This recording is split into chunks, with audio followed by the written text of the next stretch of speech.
कालिदास महाकवि से ठीक पहले सुना है कि राजकुमारी विद्योत्मा ने यह शर्त रखी है कि जो उन्हें शास्त्रार्थ में हरा देगा उससे वे विवाह करेंगी। विद्वान ने अपने साथी से कहा। यह सुनकर साथी विद्वान ने जवाब दिया, उसे तो मैं ही हरा दूंगा। एक स्त्री कितनी भी बड़ी विदुषी हो जाए, रहेगी तो स्त्री ही। विद्वान ने साथी की हाँ में हाँ मिलाई और दोनों चल पड़े राजभवन की ओर। वहां जाकर देखा तो सभा भवन के बाहर प्रतीक्षा कक्ष में बहुत से विद्वान बैठे थे। प्रहरी ने इन्हें देखा और प्रयोजन को समझते हुए आसनों की ओर ले गया। दोनों विद्वान बैठे देख रहे थे। एक एक कर विद्वान उठते, गर्व से ग्रीवा ऊंची करते अंदर जाते और फिर कुछ देर में झुकी गर्दन लेकर वापस चले आते। यह देख पहले विद्वान ने दूसरे विद्वान से सवाल किया, मित्र, कहीं वे बात सही तो नहीं जो लोग बोल रहे हैं? कौन सी बात? यही कि राजकुमारी विद्योत्मा परम विदुषी है तो हुआ करे, परंतु है तो स्त्री ही ना। सो तो है मित्र, परंतु। बात काटकर दूसरे विद्वान ने पूछा, परंतु क्या मित्र? आपको हमारी योग्यता पर संदेह है। आपकी योग्यता पर संदेह नहीं, परंतु उधर आचार्य को देखिए, उनकी योग्यता भी संदेहास्पद नहीं है, परंतु उनका भी मस्तक झुका हुआ है। आपको क्या लगता है? लगना क्या है, आचार्य त्रिया चरित्र में उलझ गए होंगे, तो क्या हम नहीं उलझ सकते? आपका पता नहीं मित्र, परंतु मैं त्रिया चरित्र में नहीं फंसने वाला। आप पर पूरा विश्वास है मित्र। कहकर विद्वान चुप हो गए। दिन के तीसरे प्रहर में दोनों मित्र बारी बारी से मस्तक झुकाए सभा कक्ष से निकले। एक विद्वान तो पहले से ही समझ चुका था कि विद्योत्मा भारी विदुषी हैं, परंतु दूसरे विद्वान को अपमान बोध हो रहा था। वह क्रोध में जलता हुआ बोला, इस नारी को ऐसा सबक सिखाएंगे कि जीवन पर्यंत विद्वानों का अपमान करने से भय होगा इसे। अपमान कैसा मित्र? ये तो हमारा दोष है कि हम उनके प्रश्न समझ नहीं पाए। वाणी के होते मूक प्रश्न करने का अभिप्राय ही क्या है मित्र? यह तो अपना अपना तरीका है मित्र। वाणी के बिना भी तो वार्ता होती है ना। चाहे जो भी हो, यह हमारा अपमान है। तो क्या सोचा है आपने? इसकी शादी एक मूर्ख से करवाएंगे। कैसे मित्र? देखते जाइए। प्रथम तो हमें एक मूर्ख ढूंढना है। जैसी आपकी इच्छा मित्र। कुछ दूर जाने पर क्रोधित विद्वान ने अपने साथी से कहा, वह देखिए मित्र, हम मूर्ख की खोज में थे, सामने महामूर्ख बैठा है। कहाँ मित्र? अरे मित्र, नीचे नहीं, ऊपर वृक्ष की डाल पर देखिए। ऊपर देखकर विद्वान जड़वत रह गया और उसके रोम खड़े हो गए। वहीं दूसरी तरफ उसके मित्र की बाछें खिल उठी थी। उसने कड़क कर पूछा, ए जी लकड़हारे, नाम क्या है तुम्हारा? क्यों, ब्याह करवाओगे मेरा? हाँ भाई, इसलिए तो नाम पूछ रहा हूँ, विद्वान ने हंसते हुए कहा। मजाक बनाओगे तो कुल्हाड़ी से सड़ फोड़ दूंगा। लकड़हारा गुस्सा हो गया। ना करवा पाया तो फोड़ देना, पहले एक प्रश्न का उत्तर दो। पूछो, तुम जिस डाल पर बैठे हो उसी को क्यों काट रहे हो?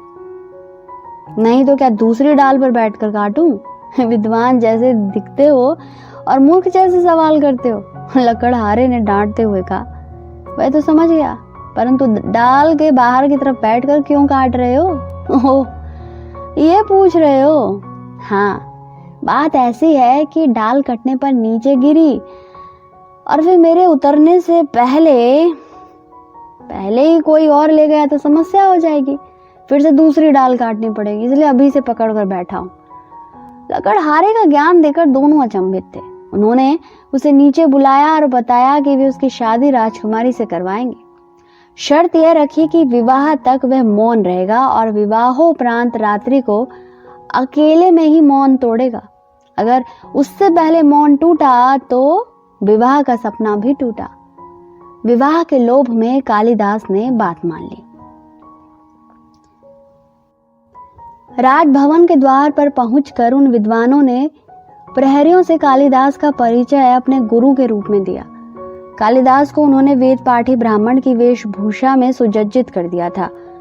जब शास्त्रार्थ प्रारंभ हुआ तो विद्योत्मा ने अपना सवाल संकेत से पूछा। उन्होंने एक उंगली दिखाई।